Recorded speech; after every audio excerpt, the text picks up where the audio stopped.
The phone vibrates violently on the kitchen counter, shattering the evening silence. A muffled sob echoes through the speaker as she fumbles to answer, her heart slamming against her ribs like a trapped animal. Grandma, please, they've got me. It hurts so much. The voice, her grandson's voice, cracks with terror, raw and pleading, laced with distant shouts and the metallic clang of chains. Her knees buckle, the world tilting as sweat beads on her forehead, the receiver slick in her trembling grip. Panic surges, a tidal wave drowning logic. Oh God, not him, not her baby boy.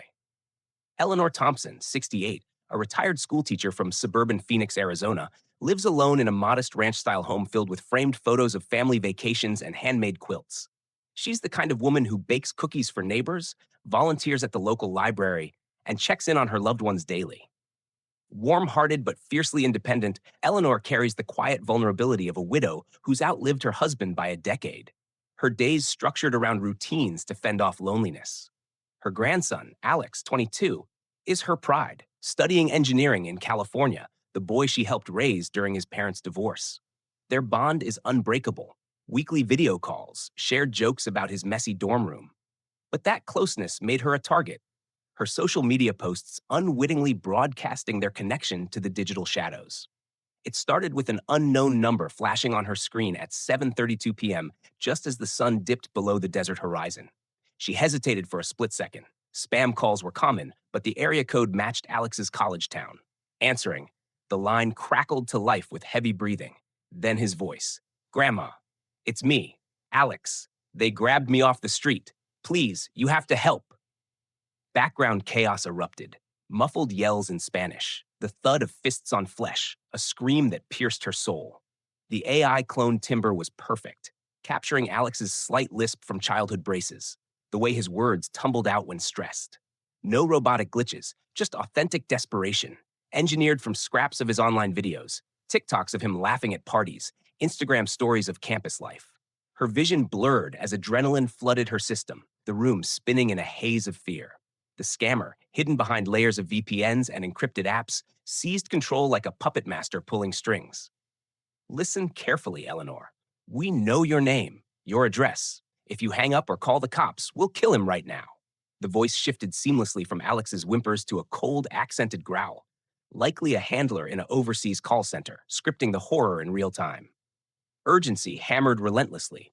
Wire the ransom now. 50,000 to this account, or hear his last breath. Fake reassurances intersperse the threats. He's okay for now, but they're hurting him. Just do this, and he'll be home safe. They exploited her isolation, demanding secrecy. Don't tell anyone. We're watching. Each command bypassed her doubts, fear coiling around her throat, shutting down rational thought. No time to question, only act, or lose him forever. Inside Eleanor's mind, chaos reigned. Thoughts raced like wildfire. This can't be real. But that voice, it's him. The way he says grandma with that soft drawl. Her body betrayed her, hands shaking uncontrollably, sweat soaking her blouse, tears streaming hot down her cheeks. Nausea twisted her gut as parental instinct surged. Protect him, save him, no matter the cost. Logic flickered dimly. Call his parents? But what if they're listening? The survival mode overrode everything, kind of a primal fog where doubt dissolved into desperation. She paced the kitchen, clutching her chest, breath shallow and ragged, the world narrowing to that voice on the line. Any normal person could crumble here. Scammers prey on the brain's amygdala, hijacking fight or flight to erase skepticism. The transfer unfolded in agonizing slow motion, each step a nail in her emotional coffin. Guided by the scammer's barked instructions, she logged into her banking app on her laptop, fingers slipping on the keys, the screen glowing mockingly in the dim light. Use this Bitcoin wallet, quick, before they hurt him more. Heart pounding, she initiated the wire. $50,000 from her retirement savings, the nest egg for Alex's future. Click. Confirmation code texted. Her hands trembled as she typed it in, tears blurring the digits. Ting. The app's notification chime echoed like a death knell. In her head, this will save him. It has to. What if it's a mistake? But hope clung desperately, denial whispering reassurances amid the shame bubbling up. The scammer's voice softened. Good job, Grandma. He'll be free soon. Click. Sent. Irrevocable.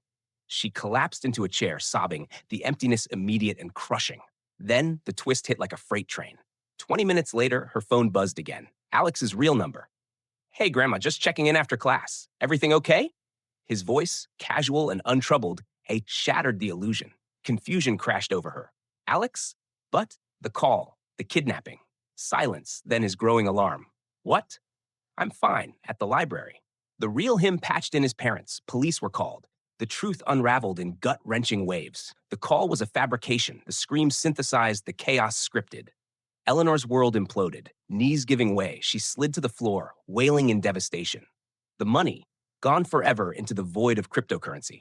Shock numbed her, followed by a tidal wave of grief, betrayal, and self-blame. How could she have been so fooled? Breaking it down, this scam was a masterpiece of digital predation.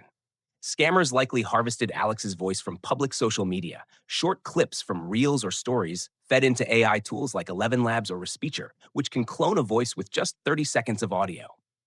Deepfake elements, if visual, could stem from apps like HeyGen, stitching stolen photos into lifelike pleas. Eleanor's vulnerability stemmed from her age and emotional ties. Cyberpsychologists note that seniors often prioritize family bonds over caution, especially in high-stress scenarios where cortisol spikes impair judgment. The orchestration. First, reconnaissance via data brokers or LinkedIn leaks to map family trees. Then, a spoofed caller ID to mimic locality. The call script followed classic grandparent scam tactics, amplified by AI, urgency to prevent verification, isolation to block second opinions. Step by step, gather intel weeks prior, clone voice hours, initiate call minutes, extract payment under an hour. Tools like Tor for anonymity and Mule accounts for laundering completed the circuit. This nightmare underscores a brutal truth. AI scams don't assault your wallet first, they target your heart. To shield yourself, watch for red flags. Unsolicited calls demanding immediate action, threats of harm without proof, requests for wire transfers or crypto. Always verify. Hang up and call back on a known number. Use code words with family for emergencies. Pause under pressure. Scammers thrive on emotion, so breathe, consult a trusted person, or use apps like Truecaller to flag fakes. Remember, no legitimate crisis demands secrecy from authorities. Eleanor's story isn't unique. It's a warning siren. In 2025, with AI evolving faster than safeguards, vigilance is your armor. Protect your loved ones. Question everything. Because in the blink of an eye, a familiar voice can steal more than money. It can shatter your world.